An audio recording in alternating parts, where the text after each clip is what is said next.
মানুষ বলে পরিশ্রম সৌভাগ্যের প্রসূতি।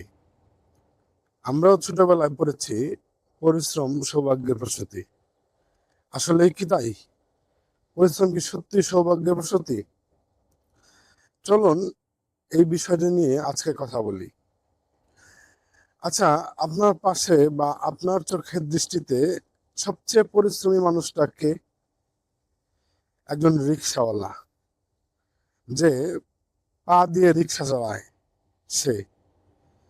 কিন্তু তার সৌভাগ্য কি কোনোদিন ফিরে? আপনি কি দেখেছেন কখনো তার সৌভাগ্য ফিরতে?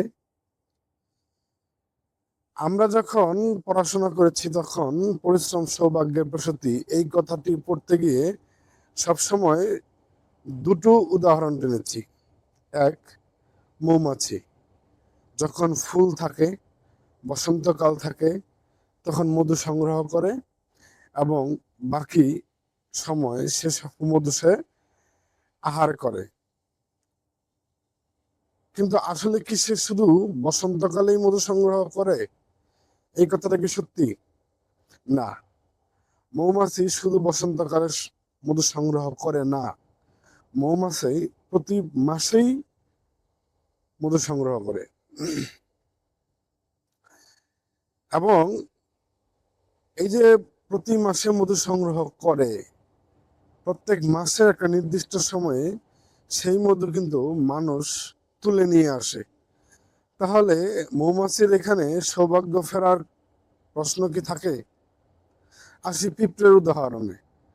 পিঁপড়ে বর্ষাকালে বা গ্রীষ্মের শেষের দিকে বা গ্রীষ্মকালেই মাটির উপরে চলে আসে এবং মাটিতে থাকা শস্য দানা সংগ্রহ করে সে তার গর্তে অথবা তার বাসায় সংগ্রহ করতে থাকে। আমরা উদাহরণে বলেছি সেই সেই খাবারই সে সারা বছর খেয়ে থাকে। আসলে কি তাই?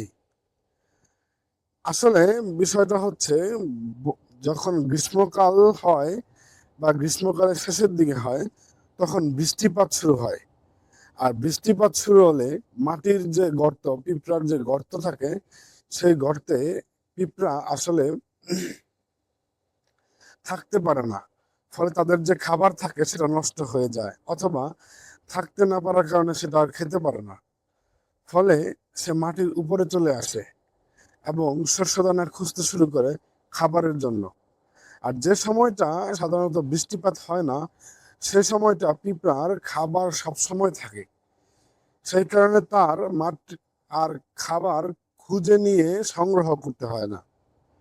কিন্তু আমরা সেটাকে উদাহরণ হিসাবে ধরে নেই যে বর্ষাকালে বা গ্রীষ্মকালের শেষের দিকে পিঁপড়া খাবার সংগ্রহ করে এবং সারা বছর সেই খাবার সে খেয়ে থাকে। বিষয় দুটি আসলে পরিপূর্ণই আহ, আমার আমার দিক থেকে পরিপূর্ণই অসত্য। বা তাহলে এখানে যে দার্শনিকের লেখা বা কবির লেখা পরিশ্রম সৌভাগ্যের প্রসূতি, এই কথাটা কি মিথ্যে? আমি বলছি এই কথাটি মিথ্যে নয়, এই কথাটি সত্য। তবে কবির যে লেখা সেটা পুরোপুরি সত্য না, সম্পূর্ণরূপে সত্য না, তবে সত্য, মোটামুটি সত্য। কিভাবে একটু বিশ্লেষণ করে বলি। আমি প্রথমেই বলেছিলাম আপনার দৃষ্টিতে সবচেয়ে পরিশ্রমী মানুষটা কে, একটু ভেবে দেখুন। আসলে আপনার দৃষ্টিতে সবচেয়ে পরিশ্রমী মানুষ যে পায়ে চালানো রিক্সা চালায় সে, কিন্তু তার সৌভাগ্য আসলে ফিরে না। অপরদিকে আপনার বাবা ভাইয়ের মধ্যে কেউ না কেউ দেখবেন কৃষি কাজ করে, কিন্তু তারা কৃষি কাজ করে কখনো সম্পূর্ণ সাফল্যের সম্ভাবনা বা সম্ভাবনার মুখ দেখতে পায় না। তারা শুধু সারা বছর কৃষি কাজ করে, সেই ফসল ফলায়, সে ফসল ঘরে আনে, সারা বছর ভাত খায়, আবার কাজ করে, আবার ফসল তুলে ফসল এনে সারা বছর সেটা দিয়েই জীবন যাপন করে। মানে স্বাভাবিক জীবন যাপন করতে পারে, কিন্তু সৌভাগ্য কখনো ফিরে আসে না। আবার আরেকটা উদাহরণ দিতে পারি, আপনারা দেখলে হয়তো বুঝবেন। বাংলাদেশ গার্মেন্টসে সবচেয়ে বেশি হচ্ছে রেমিটেন্স নিয়ে আসে বাংলাদেশে। সেখানে গার্মেন্টসের 80% থাকে শ্রমিক। সেই শ্রমিকরা সাধারণত খুব বেশি স্যালারি পায় না, কিন্তু তাদের পরিশ্রম কিন্তু অনেক বেশি। যেমন অফিসের বস বা কোনো স্টাফ কর্মকর্তা যারা থাকে, তাদের কিন্তু 8টা থেকে 6টা পর্যন্ত ডিউটি থাকে, তারপর তারা চলে যেতে পারে। কিন্তু একটা অপারেটর সকাল 8টায় অফিসে ঢুকে রাত 8টায় বের হয় সর্বনিম্ন। মাঝে মাঝে তার চেয়েও বেশি ডিউটি করতে হয়, এমনকি সেটা রাত 2টা পর্যন্তও চলে যেতে পারে। কিন্তু মাস শেষে তার স্যালারি হয় মাত্র বর্তমান স্যালারি অনুযায়ী 20 থেকে সর্বোচ্চ 30,000 টাকার মধ্যে। একটা অপারেটর 20 থেকে 30,000 টাকা দিয়ে তার সংসারের সমস্ত খরচ মিটিয়ে, তার সন্তানের পড়ালেখা মিটিয়ে, সবকিছু মিটিয়ে কি আসলে সে সৌভাগ্য মুখ দেখতে পায়? না, সে সৌভাগ্যের মুখ দেখতে পায় না। সে শুধু জীবন যাপন করতে পারে। আসলে সে সৌভাগ্য পায় না, সে দিন আনে দিন খায়। তাহলে সৌভাগ্য কার ফেরে? পরিশ্রম ছাড়াই কি সৌভাগ্য ফেরে? না, পরিশ্রম ছাড়া সৌভাগ্য ফেরে না। সৌভাগ্য ফেরাতে হলে পরিশ্রম প্রয়োজন অবশ্যই, তবে সেটা স্মার্ট পরিশ্রম। অর্থাৎ আপনার পরিশ্রমের সাথে আপনার মেধা, আপনার বুদ্ধি যুক্ত হতে হবে। যদি আপনি শুধুই পরিশ্রম করেন, তবে কখনোই আপনি সৌভাগ্যবান হতে পারবেন না। যেমন গাধা শুধুই পরিশ্রম করে, সে কখনোই সৌভাগ্যবান হয় না। কারণ গাধাকে কেউ ঘোড়ার মতো যত্ন করে না। আবার ঘোড়া কোনো পরিশ্রম তেমন করে না, কিন্তু যুদ্ধের সময় শুধুমাত্র তাকে ব্যবহার করা হয়, কারণ সে যুদ্ধের রণকৌশল বোঝে। গাধা যুদ্ধের রণকৌশল বুঝে না। সুতরাং আপনি যদি সৌভাগ্য ফেরাতে চান, আপনার পরিশ্রমের সাথে মেধা যুক্ত করতে হবে। আপনার যদি মেধা থাকে, তাহলে আপনি সৌভাগ্য ফিরিয়ে আনতে পারবেন। কিভাবে, একটু উদাহরণ দিয়ে বলতে পারি। যেমন আমাদের দেশে একটা জনপ্রিয় অ্যাপস রয়েছে, সেটা হচ্ছে পাঠাও সিস্টেম। আপনারা অনেকেই ব্যবহার করে থাকেন রাইড শেয়ারিং এর ক্ষেত্রে পাঠাও।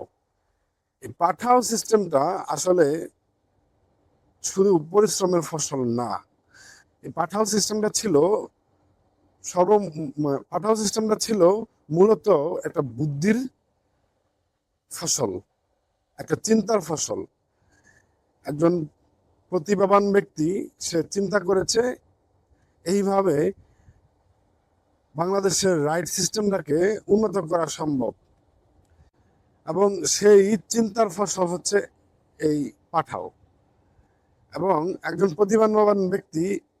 প্রতিভাবান ব্যক্তি সেই তার চিন্তা থেকে এই সিস্টেমটা চালু করেছে, এবং সেই চিন্তার ফল এখন আমরা সবাই ভোগ করতেছি। কিন্তু এইখানেই আপনি দুটা দিক দেখতে পাবেন। একজন সারা দিন কষ্ট করে রাইড শেয়ার করে দিন শেষে 2,000 বা 3,000 টাকা ঘরে তুলছে, কিন্তু যে প্রতিভাবান ব্যক্তিটি এই সিস্টেমটা সৃষ্টি করেছিল, সে কিন্তু খুব বেশি পরিশ্রম করে না, শুধুমাত্র মেধা খাটিয়ে একটা সিস্টেম চালু করে দিয়ে, হ্যাঁ, 15 থেকে 20% কমিশন সে গ্রহণ করে প্রতিদিন কোটি কোটি টাকা আয় করছে।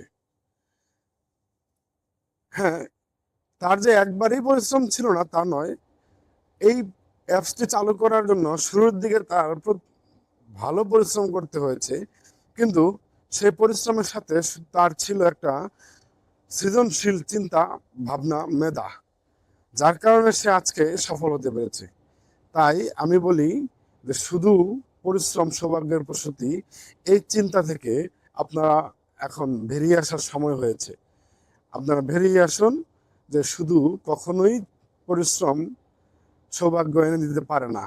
সৌভাগ্যের জন্য আপনার চিন্তাশীল পরিশ্রম প্রয়োজন, মেধাভিত্তিক পরিশ্রম প্রয়োজন, জ্ঞান ভিত্তিক পরিশ্রম প্রয়োজন, এবং স্মার্ট পরিশ্রম প্রয়োজন। ধন্যবাদ সবাইকে, ভালো থাকবেন। যদি ভিডিওটি ভালো লাগে তবে লাইক বা কমেন্টস করবেন। কোনো কিছু মন্তব্য থাকলে করবেন, পরবর্তী ভিডিওতে আপনার মন্তব্যের বিষয়টি নিয়ে আলোচনা করতে পারবো।